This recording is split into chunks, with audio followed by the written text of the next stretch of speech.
छत्रपती संभाजीनगरमधील घोटाळ्याच्या प्रकरणामध्ये धक्कादायक माहिती समोर। योजनेचा निधी मिळवण्यासाठी सरकारी अधिकाऱ्यांना पैसे द्यावे लागायचे।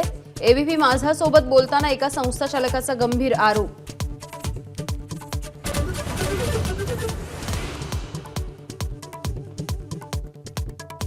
छत्रपती संभाजीनगरमधल्या इंग्रजी शाळांमधल्या गैरप्रकारांची ओबीसी मंत्री अतुल सावे यांच्याकडून गंभीर दखल।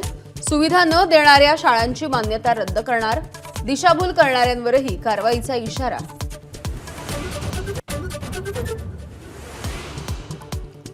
आयपीएस अधिकारी विश्वास नांगरे पाटील यांच्या एआय चेहऱ्याच्या आडून लाखो रुपये लुटले।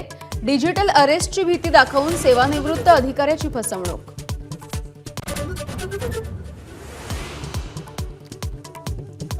माढ्याचे आमदार अभिजित पाटील यांच्याकडे 1 कोटी रुपयांची खंडणी मागणाऱ्या कामगार नेता किरण घोडकेला 10 लाख रुपये घेताना रंगेहात अटक। अभिजित पाटील यांची बदनामी थांबवण्यासाठी आरोपीनं मागितली खंडणी।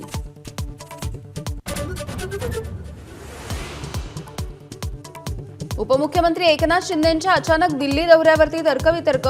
गुपचूप दौऱ्यामध्ये शिंदेंची भाजपच्या बड्या नेत्यांसोबत भेट झाल्याची चर्चा।